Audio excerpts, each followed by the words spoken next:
Bienvenidos al canal de John Yatan Yard Interview. Nos encontramos con Orlando Rojas. Muchas gracias por estar en el canal. Gracias por la invitación, John. Hay algo interesante y es el tema de ¿puede el arte resistir sin volverse un panfleto? El arte nunca ha sido panfleto. El arte siempre ha sido como varias cosas, expresión de yo siempre pienso que hay varias bases del arte. Una que es la expresión personal. La expresión personal tiene muchas capas y unas van tocando la sociedad y otras van siendo como universales, o por decirlo de alguna manera, ¿no? Para mí lo del panfleto está relacionado a ese tipo de arte que se conecta en un nivel con lo político, que siempre se conecta, pero en un nivel es muy específico donde podría el artista, si está muy centrado en ese nivel, digamos, o irse a un tipo de gráfica o un tipo de arte muy, digamos, directo, fácil de entender, un lenguaje para muchos, o no serlo, ¿no? Eso depende no solo del artista, sino del tipo de obra que tú estés trabajando. Entonces, digamos, depende de la madurez también a veces del artista. A veces, por ejemplo, pienso en la universidad, cuando la gente está estudiando, se mete con lo político, el arte tiende a parecer a veces, o los ejercicios de arte tienden a parecer como pancartas de esos de colegio, cuando uno hacía ese tipo digamos, de riesgos cuando se está experimentando y madurando un lenguaje en ese nivel del arte, ¿no? Pero hay otros, ¿no? Que es el arte como catarsis, el arte como transfiguración, que es más alto, el arte como reflexión, meditación, que está como en un nivel intermedio, el arte como visión, cuando es visionario, cuando sea porque tiene sensibilidad, porque la ha desarrollado, va captando ideas, como digo yo, vienen de lejos o están por ahí. Ahí es muy difícil que el arte se vuelva panfletario. El arte, que esa pregunta yo la relaciono con un nivel que el arte toca y depende de la obra, depende del artista y depende de madurez en ese nivel.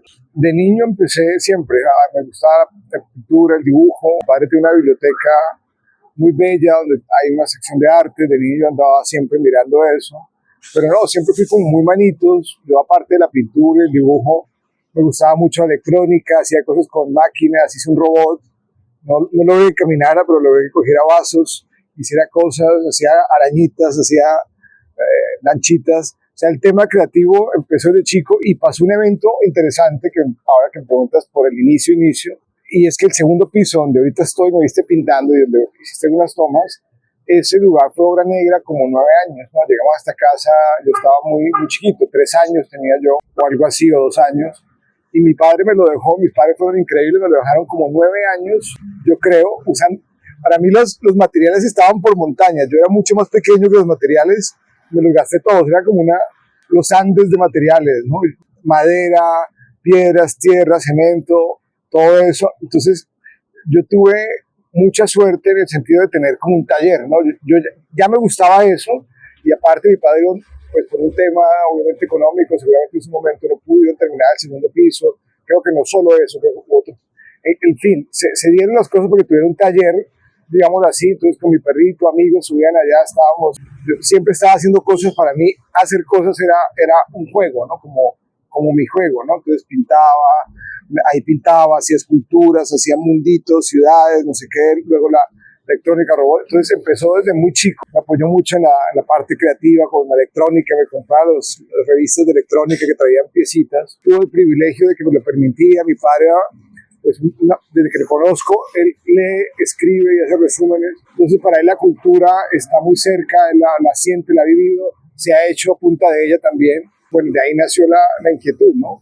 Luego seguí pintando, la música, te digo, ya por unos años más. Cogí la guitarra de mi padre en un viaje a Boyacá, me compró una guitarra pequeñita para tocar, porque decía que la otra me quedaba muy grande y en efecto era muy... Empecé con la guitarra pequeña a tocar mejor porque podía, y sacaba las canciones a oído. Todo el viaje de Boyacá hasta acá, saqué las canciones de mi padre a oído. Entonces desde pelado música y arte estaban muy presentes para mí.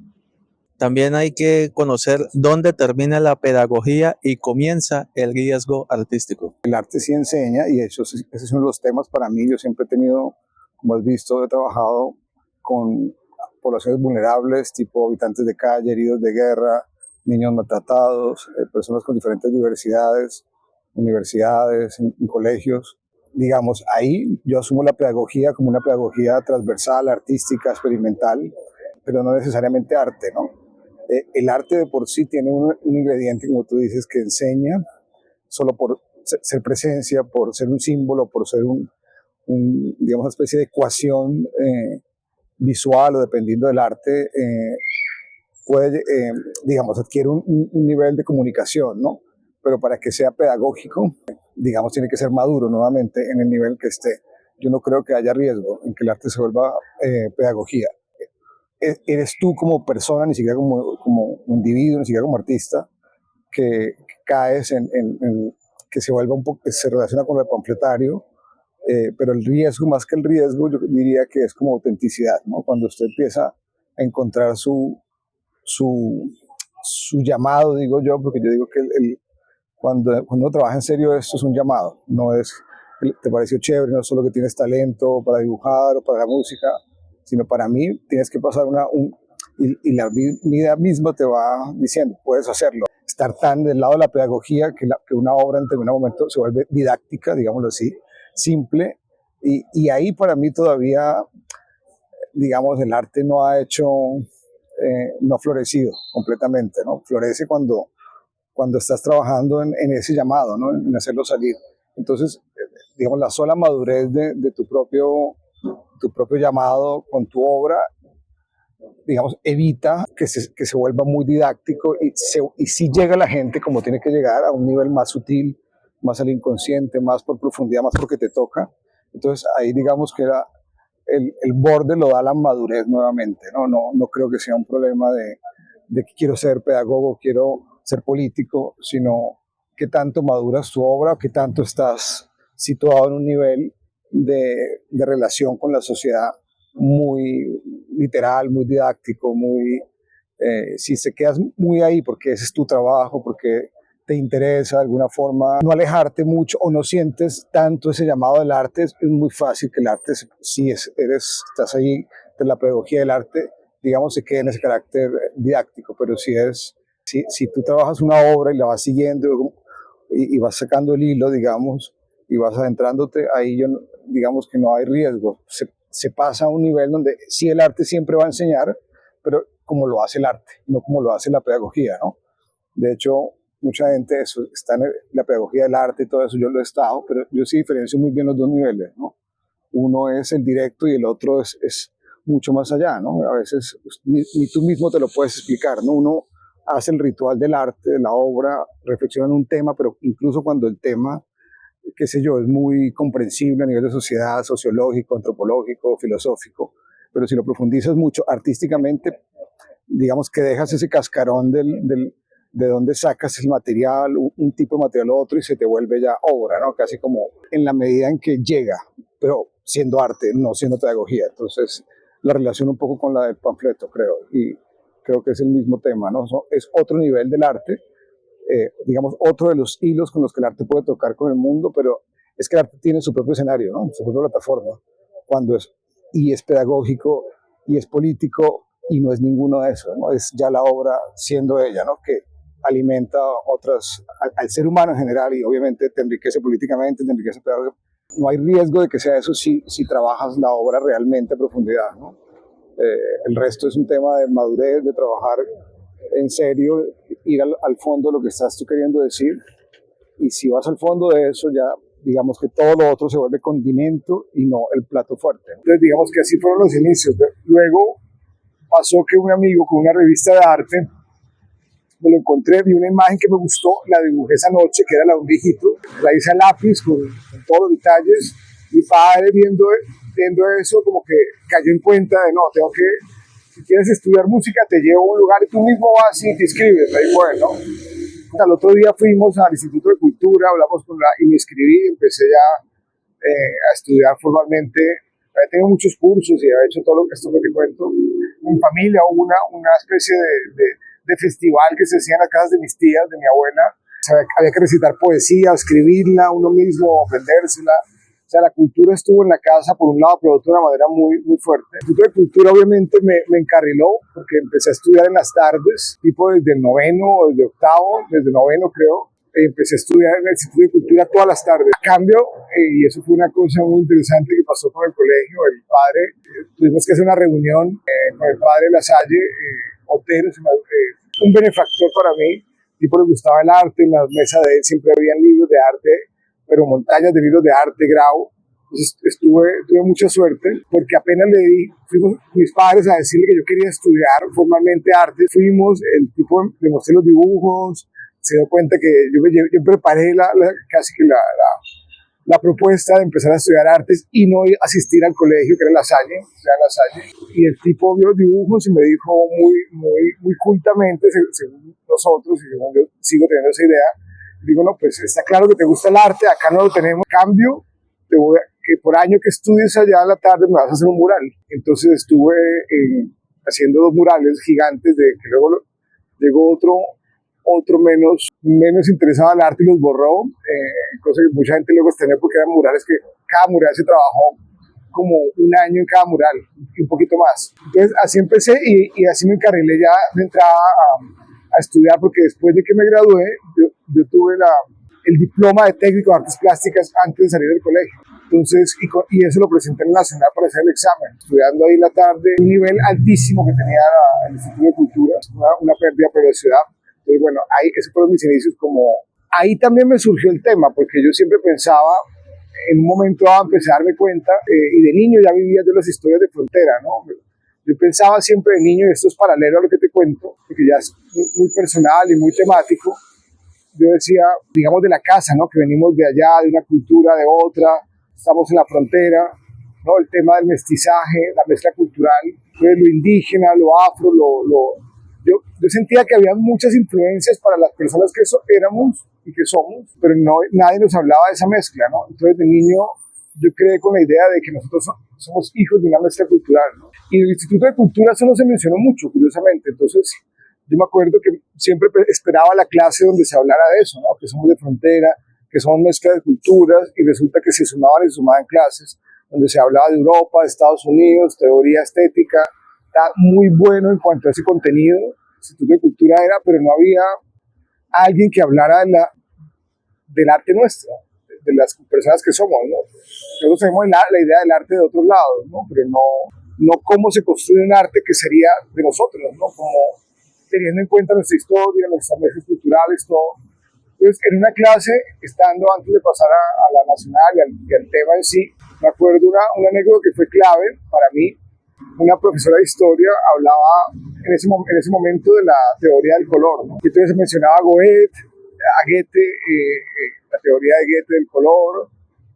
Estábamos usando pinturas de Durero, de pintores alemanes, pintores que yo conocía de la biblioteca de mi padre, y pues conocía sus pinturas, no necesariamente todo el background detrás de ellas, porque leía de a pedacitos, y bueno, era más niño en ese momento apenas. Bueno, cuando los vi, ya cuando entré al Instituto de Cultura estaba más grande, pero los conocía estos libros desde niño. Los conocía a estos autores y me gustaban como pintores. Y como los conocía, pues escuchaba lo que ella decía, ¿no? Pero yo estaba contemplando era el cielo, porque estábamos en el tercer piso del Instituto de Cultura, que queda al frente de la Toto Hernández, que ahorita es la Universidad de Pamplona. En el último piso quedaba el taller, donde se llama el taller de historia, ¿no? Entonces con los ventanales estaba lloviendo un atardecer de esos tropicales, cucuteños, increíbles, con 1000 colores, y a la profesora se le ocurrió decir, no sé por qué, hablando de los colores, que ese era el tipo de color, hablando de Durero y esos pintores alemanes, ese tipo de colores eran los que había que usar, que eran elegantes, los que había que usar, y en ese momento para mí se activó como una especie de alerta, ¿no? Me dio como fastidio, y yo estaba viendo un cielo tropical nuestro, y ella mostrando pintores y diciendo que esos eran los colores elegantes que había que usar. Inmediatamente, como que alguna vez reaccioné, un poco me le rebelé internamente, porque decía, ¿cómo así? ¿Estos colores nuestros no son elegantes o qué? No son bellísimos. ¿Qué es eso de que estos son los colores? Conocía a esos pintores y me gustaban, pues conocía como podía conocerlo en ese momento, pero esta etiqueta y esta contraposición entre los colores nuestros, el trópico, era consciente que estábamos en el trópico, con otros colores mucho más, ¿no? El sol aquí cae de otra manera, y esta persona dice colores elegantes, ¿no? Que eso es lo que hay que usar. Inmediatamente yo ahí tuve una especie de epifanía, ¿no? De revelación de un camino mío. Yo de chico a mí siempre ya me encantaba pasar a San Antonio, Ureña, por los puentes, la frontera, ver la gente que pasaba por los ríos. Para mí era todo sin entender muy el trasfondo social. Y desde el concepto transversal, cuando una obra está totalmente terminada y no abandonada.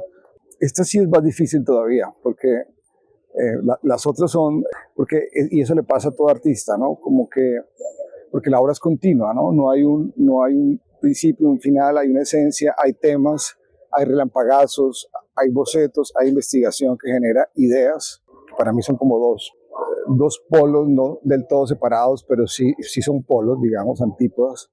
Hay un arte que para mí, o filosofía que viene por relampagazos, ¿no? Como se decía de Nietzsche, otros autores, ¿no? Que son muy de la inspiración, muy de la sensibilidad, otros que son más cabezones, ¿no? Muy del trabajo, el rigor, la investigación, el archivo. Entonces, depende del tipo digamos, de personalidad artística que tú tengas, te es más difícil o no ese límite no, digamos, ese cronómetro de lo artístico, de la concreción artística que te dice, la obra está, ¿no? Está hecha. Cuando es muy de relámpago, de hecho, curiosamente, tienden a ser más pulidas las obras en cuanto a que son intuiciones estrictamente estéticas o estrictamente esenciales. Cuando es muy archivo, también digamos que se puede plantear desde el rigor, ¿no? Se plantea el límite como cuando haces una tesis, ¿no? Llega hasta aquí, acá, estos son los temas, acotémoslo así. Digamos que el límite te lo da la metodología de trabajo, ¿no? En el otro te lo da cuán intenso y cuánto logras captar rápidamente ese relámpago con el que te llega una idea. Relámpago no quiere decir el arte que se trabaja así como lo que se me ocurra, sino que es que mientras tú trabajas, incluso a veces como archivista, si estás investigando, cuando digo archivista es ese tipo de arte que investiga, que lee, que todo lo tenemos que hacer de alguna forma, pero hay quienes, el peso está ahí, ¿no? Yo creo que cuando se trata de arte sí hay una intuición artística, sí hay una intuición estética, sí hay un llamado, sí hay un no sé qué, un non plus ultra, como que no se puede del todo decir, pero ¿qué es, no? En ese tipo de arte también lo da, y eso lo he vivido últimamente, lo da cuán fuerte sea ese relámpago y cuán rápido seas para agarrarlo. Esto dicho así parece muy sencillo, pero implica mucho tiempo de trabajar y entender qué significa agarrar rápido, qué significa entender que es relámpago y no una ocurrencia cualquiera, que también válidas y todo como punto de partida, pero no son todavía eso que yo llamo, pero no solamente yo, arte relámpago, pensamiento relámpago, ¿no? Entonces, en los dos se puede encontrar el límite, sí, también tiene que ver con la madurez en ambos ámbitos, pero es verdad que no es tan fácil siempre decir esta obra está acabada, porque a veces es como un subtítulo de un libro, ¿no? Que tú dices, pero esto tiene que ver con otros, tiene que ver con lo otro. Entonces, te lo da la madurez, te lo da la madurez del lenguaje. Cuando el artista ha logrado, tiene una cierta experiencia, se ha chocado con los bordes, se ha excedido, el error que es como el maestro, como dicen los maestros, te ayuda a entender cuándo sí, cuándo no. Y no se trata de más o menos, ¿no? Hay obras que son muy abigarradas, muy llenas de elementos, otras muy minimal, pero en ambas te puedes exceder si no tienes madurez también, ¿eh? Y la madurez te lo da el tiempo, te lo da la dedicación, te lo da eso. No hay manera de contestar a eso con una receta, ¿no? Nunca hay recetas para eso, ¿no? Lo que hay es mucho tiempo consigo mismo, con su trabajo, con el tema, con la sociedad, donde esté el fuerte compromiso y de estarlo trabajando, tú vas entendiendo, ok, esta es la obra, esto no es, esta es la serie, esta es la exposición, pero sí, el tema del límite de hecho es lo que te interpela permanentemente como artista. ¿Cuántas obras pueden caber en una sola obra, por ejemplo, ¿no? ¿Cuándo divido las ideas, les doy su espacio más que dividirlas, ¿no? Les doy su lugar, las desarrollo? Eso también es un tema de madurez, pienso. Está presente precisamente por eso, porque luego empecé a tomar conciencia. La palabra mestizaje está usada a propósito, porque es una palabra que tiene muchos problemas, ¿no?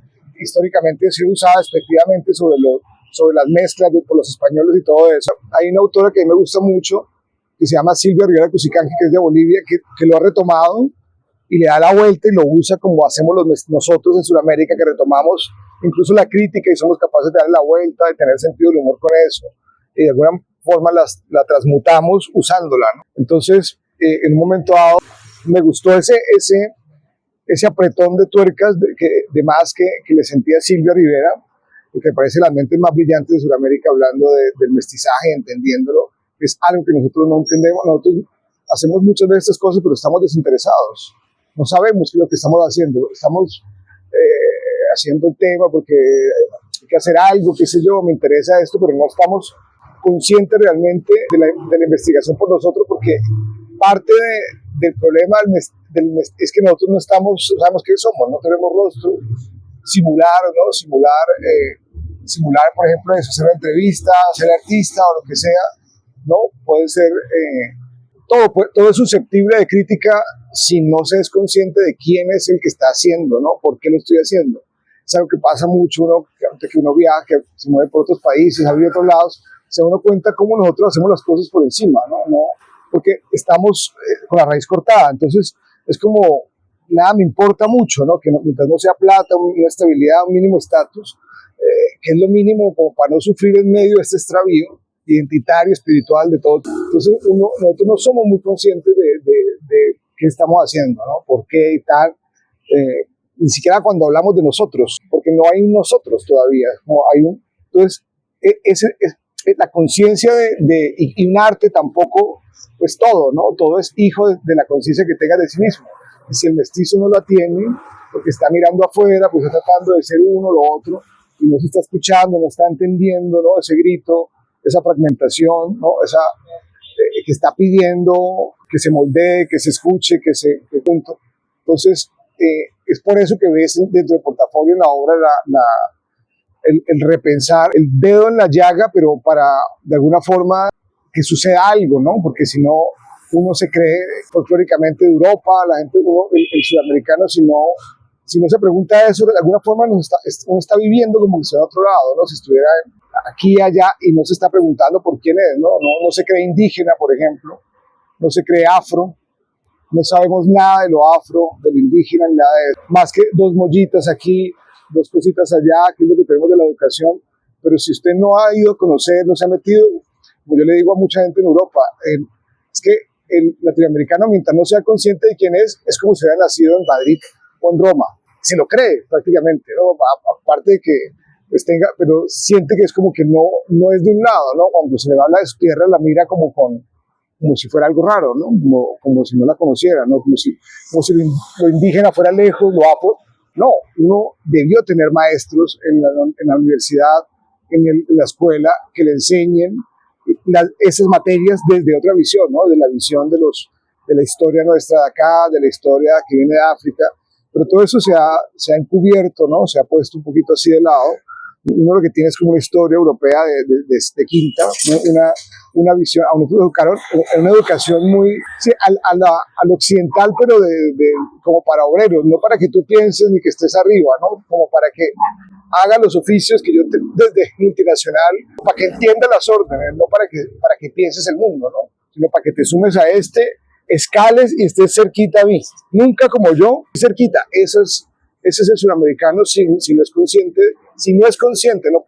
Porque si somos conscientes estamos adelante, en la punta, ¿no? Es decir, y eso no se da cuenta estando allá, ¿no? Uno da 50 vueltas y por lo general va en la tercera, por decirlo de alguna forma, ¿no? Porque uno tiene muchas culturas adentro, ¿no? Lo indígena, pero uno no lo aprecia, ¿no? Sino uno lo intuye y lo vive muy folclóricamente, pero no lo estudia. Uno piensa que estas cosas son folclóricas. No, lo indígena es gigantísimo, es milenario, ¿no? Las ruinas de Chan Chan y Caral son más antiguas que Mesopotamia, y de eso no se está hablando, ¿no? Pero uno estudió la historia, que hay una historia muy fuerte, entonces nosotros la pasamos, pero lo mismo África. Uno de África no sabe nada, a pesar de que lo tenemos en la música, yo arroyo, todo eso, pero uno lo vive muy, muy por encima, muy lo que le dio a uno el folclore, pero poca profundidad en las escuelas, poca profundidad. Uno en la universidad no sabe quién es todavía. La gente se va a estudiar afuera y no sabe quién es, piensa que es de allá, allá le hacen saber que no es de allá, ¿no? Entonces, si yo no soy de allá, ¿qué es lo que era yo? Entonces, ahí es donde viene la pregunta seria, ¿no? Si es que de verdad uno no se considera desechable, porque también la gente se puede vivir a sí mismo como yo hago plata, me muero y ya, y eso no me importa mucho. O tú eres consciente de que podría hacer todo, ¿no? Tú eres un buscador, tú eres una persona que podría autorrealizarse. Y entonces para mí el mestizaje se volvió un tema clavísimo, porque es lo que somos y sin entender esa mezcla, todo lo que tú hagas es prestado, es una vida prestada, ¿no? O sea, es como que tú podrías ser de cualquier otro lado y no pasa nada y no aportas nada, no tienes nada que decir, ¿no? es lo que le pasa mucho, que vaya y mucho intelectual, incluso nuestro, llega a Europa a hablarle de los libros que ellos leían de niños, ¿no? Como, bueno, ¿y tú qué quieres que decirme? No, esto es lo que yo entiendo por cultura allá. Y ahí uno se da cuenta que uno es un franquiciero, ¿no? Que uno es un mercenario de poderes políticos internacionales y que todavía están ahí, estando acá, ¿no? Pensando que es intelectual, pero en realidad está haciendo propaganda de otros y no está pensando por nosotros, y también no está pintando por nosotros, ni está creando por nosotros. Entonces, para mí ese tema se volvió clave, es lo que somos, ¿no? Es como cuando tú te das cuenta de este ser que habla, que tiene que ser consciente, y cuando hace una obra, ¿qué obra estoy haciendo? ¿No? Estoy copiando aquí, estoy siendo copista del aspecto superficial de lo que viene de afuera que está de moda, o soy yo el que tiene ideas y que interlocuta, que interpela al mundo, le digo unas cuantas cosas, me expreso a mí mismo, suelto lo que no es mío. O sea, me di cuenta que lo es todo, ¿no? Saber quién es uno lo es porque te guía al horizonte. Está subiendo a todo rápidamente, porque si no, es que de verdad es como si fuéramos millones que no vivimos vidas auténticas, ¿no? Porque uno no se está viviendo como un ser de primera, está viviendo como un ser de segunda, de tercera, pasar alto eso, ¿no? Si el trabajo del arte es precisamente darle rostro a toda esa energía, a todo ese ser que somos. Y si tú no sabes quién eres, qué carajos pintas, ¿no? Qué carajos, qué música haces, ¿no? Lo que dinero, exacto, que es lo que está la cosa, porque esa es la identidad de la miseria espiritual, es el dinero, ¿no? Pero en la cultura se habla de otras cosas, ¿no? Y en la cultura humana en general, entonces la nuestra, implica mezcla, implica reconocer eso y empezar a sacar del fondo a flote y a esculpir y a probar, ¿no? Y como a intercambiar y a mostrarlo entre nosotros para reconocerlo. Pero yo lo vivía como muy plásticamente, ¿no? El tema sociológico, vivía fascinado con el territorio, ¿no? Con este tema de contrastes, ir allá, ver otro país, estar acá, volver, la gente que pasa por el río, para mí todo era un escenario muy como fantástico casi. Fíjate que me quedó marcado como un punto donde tú te puedes a pensar quién eres tú, qué estás pintando, en qué mundo estás, qué colores usas, por qué se usan, qué técnicas y qué métodos y qué conciencia hay que tener de ellos para usarlos, para proyectarlos, para entenderlos. Respecto a lo otro que yo había vivido en los libros, ¿no? Durero, la pintura europea, que es lo que nos llega todavía, ¿no? Como la fuente del arte. Y entonces desde ahí el tema empezó a tomar, digamos, ahí fueron como unos inicios verdaderos a una conciencia de qué hacer con eso que me gustaba. Y es pensar nuestro mundo a nivel artístico, pensar nuestros paisajes, nuestros colores, ¿no? Empezar a mirar con más atención para poder destilar de ahí como experiencias o conocimientos que pudiera aplicar en la obra. Cuando tú trabajas música, pintura y performance, ¿algún medio se pone celoso de tu arte? Ahí pasa un tema, ha pasado un tema porque, claro, de hecho decía Nietzsche que las artes eran celosas entre sí, ¿no? Federico Nietzsche, que cuando trabajas varias cosas tienes que buscar el modo porque son celosas entre ellas también, ¿no? Entonces, si es pintura, depende del proyecto. Yo, por ejemplo, como viste en el currículum, expuse de las etiquetas que pongo como para abrir la discusión más que todo, es artista multimedia. Porque como hago pintura, música, video, instalación, las reúno todas en uno solo, entonces multimedia, porque son muchos medios que construyen a veces una sola obra, ¿no? A veces, si es solo música, si estoy muy musical, digamos, y estoy en el tema musical, en los ritmos y en, qué sé yo, la interacción entre guitarra, electrónica, pues muy musical, digamos, ¿no?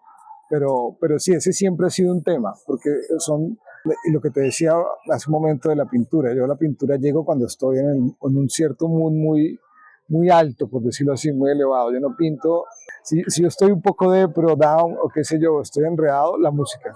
Bueno, este es el espacio para que digas no solo dónde pueden conseguir tus obras, redes sociales, todo lo que quieras decir, la cámara es tuya. Ahorita estoy en Instagram básicamente, Orlando Rojas, artista, pero bueno, trabajo con galería en Bogotá, en Italia también, trabajo en algunos espacios en Argentina, a las personas interesadas, pero sí, sobre todo en redes, en Instagram últimamente, Facebook, digamos.